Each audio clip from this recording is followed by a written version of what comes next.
misalkan Bapak sebelum kerja di SMK 1 Ciamas, Bapak kerja masih di sekolah ya, sama di, kalau di Bogor itu pertama di SMP Negeri 2 Dramaga ya, sekolah pertama di Bogor. Kemudian sama guru kan di telepon ya, guru Bapak dia sekali di telepon suruh ngajar di sini.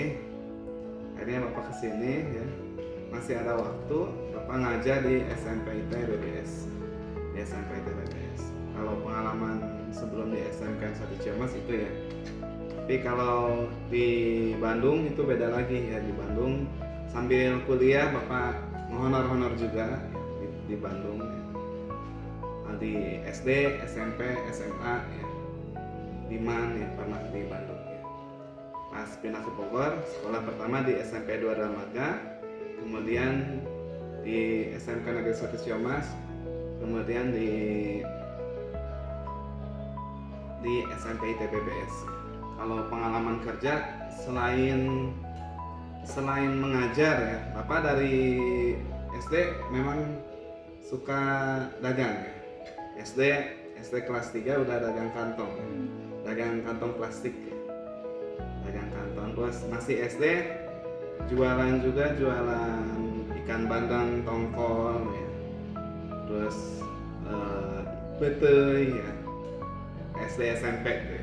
Terus SMP jualan pulsa, SMK bahkan di sini jualan pulsa, sekolah di sini waktu itu jualan pulsa.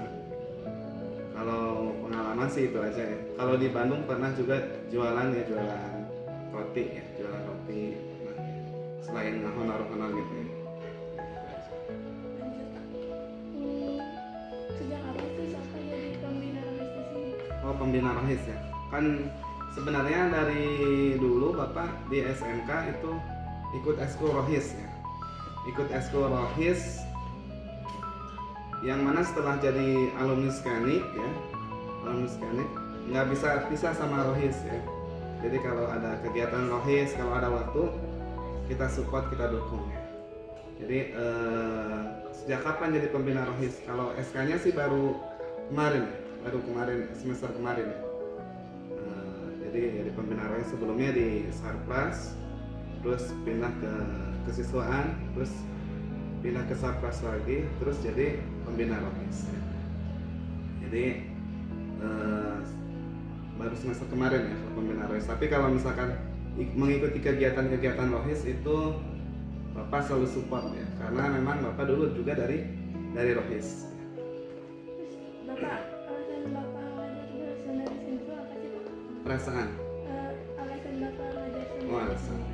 alasan Bapak mengajar bahasa Sunda di sini karena memang Bapak lulusan bahasa Sunda ya, pendidikan bahasa dan sastra Sunda UPI Bandung ya.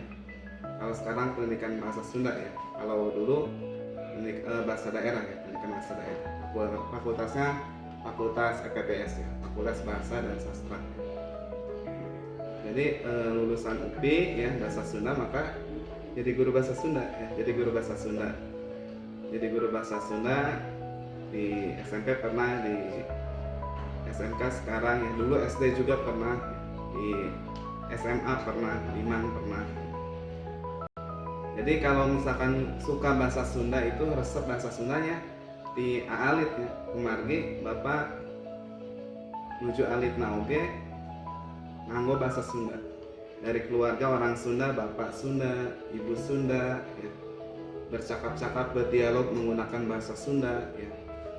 Main sama teman orang Sunda ya, kalau di SD, SMP, SMA, SMK ya di sini. Terus di kampus Karuhan ya, perancangan bahasa Sunda, cuman di Jawa Barat ya. Di Jawa Barat ada yang di Cianjur, Garut ya, Bandung ya, Tasikmalaya, Sumedang ya, banyak ya. Ya, tapi orang Sunda ya. Kalau misalkan jurusan bahasa Sunda rata-rata orang Sunda. Nah, jadi sejak kapan mempelajari bahasa Sunda ya, dari kecil ya, dari kecil menyukai ya dan mempelajari bahasa Sunda.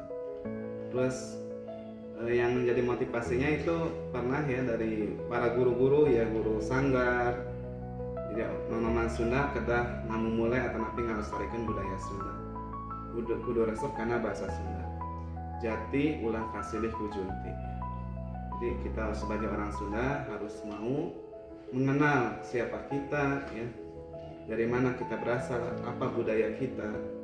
Dan Bapak lihat budaya Sunda itu baik ya, sangat baik dan kaya akan budayanya ya, mulai dari pakaian, cara berbicara, ya, makanan ya, bahasa Sunda itu benghar namanya, benghar ya. Jadi Bapak ya alhamdulillah bersyukur ya, tapi tetap menghormati budaya-budaya lain ya. Misalkan ada budaya Sunda, ada budaya Jawa, ada budaya Minang ya, ada budaya Padang ya. Jadi tetap menghormati antara satu sama lain. Cuman Bapak karena Bapak ada di suku Sunda, maka Bapak melestarikan, berusaha ya dengan sebaik mungkin walaupun belum bisa ya, tapi belajar ya, mengaktualisasikan dalam kehidupan sehari-hari menggunakan budaya Sunda, bahasa Sunda ya. Terus Bapak punya tips gak sih supaya murid itu gak gampang bosan pas belajar Sunda? Tips supaya siswa tidak gampang bosan belajar bahasa Sunda. Pertama, kita harus husnudzon dulu, berbaik sangka. Sebagai siswa harus berbaik sangka. Jadi jangan langsung kita misalkan gak ngerti, gimana sih susah banget ya. Harus berbaik sangka, harus suka dulu sama gurunya. Suka di sini maksudnya ya berbaik sangka. Insya Allah nanti dimudahkan. Kalau kita tidak mengerti, ya bertanya. Ya. Kalau ada yang kurang paham bisa ditanyakan. Ya. Jadi berbaik sangka, wah saya pasti bisa. Berbaik sangka ya. Supaya mudah paham, ya diperhatikan ya. Tapi biasanya kalau siswa yang suka ya, yang berbaik sangka terhadap pelajaran yang dia pelajari itu gampang masuknya. Nilainya bagus, sikapnya baik, yang Bapak lihat ya. Yang Bapak lihat kalau siswanya baik ya, insya Allah pelajaran juga akan mudah masuk ya. Kecuali memang ada faktor-faktor lain di luar ya, misalkan ada faktor-faktor sehingga dia harus begadang dan sebagainya, kerja di luar atau banting tulang untuk keluarga, nah itu faktor-faktor lain. Kalau yang Bapak lihat, bila mana anak itu baik, rajin ya, baik bahasanya, tutur katanya ya, sikapnya, insya Allah dia juga akan mudah menerima pelajaran yang disampaikan guru. Doa Bapak terbaik buat siswa-siswa SMA 1 Ciamis ya. Dalam sholat sunnah ya, baik itu tahajud ataupun sholat hajat, Bapak selalu doakan yang terbaik untuk siswa-siswa SMK 1 Ciamis ya.